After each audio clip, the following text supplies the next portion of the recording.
So today I wanted to talk about a more serious topic, dial it down for a second, and just talk about this Kevin Porter Jr. information. I want to first give a shout out to the YouTube channel NBA Goober. He's a YouTuber who made a video on this topic, and I wanted to just cover it. I'm gonna be more serious, more less excited because of the topic at hand. And today we're talking about the NBA's problem with domestic abuse. This is not a fun topic, and of course, I'm not going to go into a lot of detail if I have examples or situations. But basically, the NBA has had a big problem with domestic abuse and substance abuse recently, where it's like their stars are looking more and more into different venues, right, where we see them fail. And I just wanted to talk about a few examples. First, I want to start off with a statistic from the NBA Gooper video, which he said, which was that from 2011 to 2014, there were a reported 9 cases of domestic violence in the NBA world. I wanted to say that first, that's crazy, right? And that shouldn't happen. And second stat that I want to say, which I, know from seeing the game, is that there have been 3 in the past 2 years, right? And even though all of this has happened, I just want to say that let's, break down it's 3 situations which I want to talk about. First, I want to talk about Kevin Porter Jr., the most recent one. So the story was that his door was locked, right? That when he went to the hotel, he had been out late and his girlfriend got mad at him. And then when he came back to the hotel, he was knocking on the door. She wouldn't let him in because I think she was sleeping. So he called, hotel security. They opened the door for him, and it caused her basically to lock him out due to the fact that she was upset. Then he went into the room. I mean, we don't know specifics about this part, but basically he ended up, like assaulting her, right? And leaving her bleeding, right? Until, there came out all these reports and he was arrested and he was, put in. And now what I think he's going to be put in jail until they rule him either guilty or not guilty or whatever, right? And when we see that situation, we're like, what caused you to do that? I understand being mad that she locked you out, but in no world should that be the answer to that, right? Second situation was Jackson Hayes. And basically, then we have Jackson Hayes, which was, apart from just, having domestic abuse charges against his girlfriend, he also did it against a police officer, not domestic, obviously, but basically there were multiple counts of him, doing crazy things to his girlfriend. Even there was an incident with a dog, which I'm not gonna get very specific into these things, but basically he was found with 12 counts because also there was a video of him that when there was a policeman trying to stop him, then he actually got into a fight that Jackson Hayes got into a fight with the policeman, and it caused a big ruckus, and now he's getting charged for that too. And lastly, I want to talk about Miles Bridges, which is obviously the biggest case.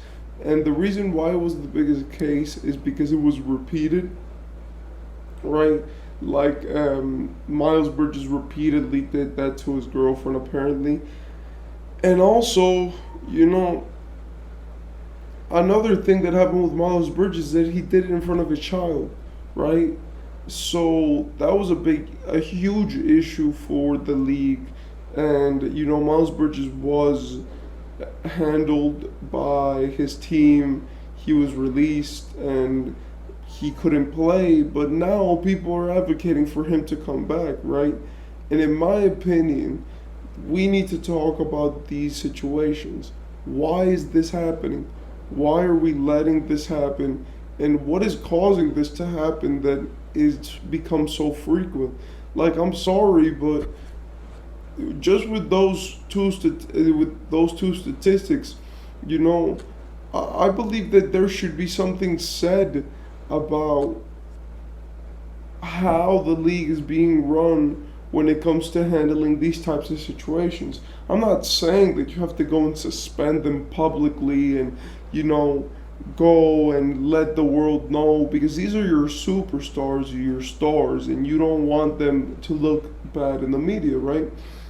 But like, you need to handle these situations. Like, yes, the police has their job, but just because an NBA player doesn't get convicted and doesn't go to jail doesn't mean that it isn't the league's problem anymore. And that's the thing with me. I don't believe that the league should really interfere 100% with what's happening, because if we're being honest, it hurts the league to just even have to report these types of informations, right? But now that we really look at what has happened with these situations, it's like, what are we doing? What is happening? Like, honestly, it's probably better for these superstars to be abusing substances than to be abusing their significant others, right? Like, this is a topic which I don't like to get into. I don't like to talk about these topics, but like, it's been way too many times that this has happened before. Like, how does this happen every year? And in the past decade, right, of the 2010s to 2023, there's, I think, enough cases of domestic violence, right, from NBA players for 1 year, for one domestic violence case to happen per year, right? From Rondo to Bridges to this dude to the other dude, right?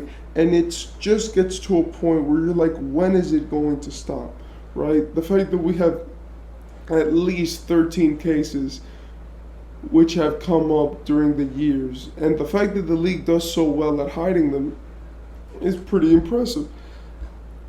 But like, is this issue ever going to get addressed? Does someone need to pull some strings behind the scene? And if it isn't going to get addressed, then what is the league planning to do to make its superstars better? Like, when you go into the NBA, you could tell a lot of NBA superstars are trained to talk, they're trained to play, they're trained to listen, they're trained to analyze. And that's something that the NBA has made a real name off of when it comes to their players' etiquette, because they've always been spectacular at it, right? Like, their players have always been able to answer interview questions fluently, and they've always been able to have character, meanwhile also being great. That's why you see that a guy like Jordan, right, who in the media was just the coolest guy of all time, and on the court was too. He and LeBron are two of the biggest superstars of all time. And LeBron is just like a funnier, you know, he's more of like laugh and help people out. And they're two superstars, which even though they're polar opposites, they're still both superstars because they are trained to be able to handle the media. Because the average NBA player has a lot more media than probably any other sports player who's maybe not a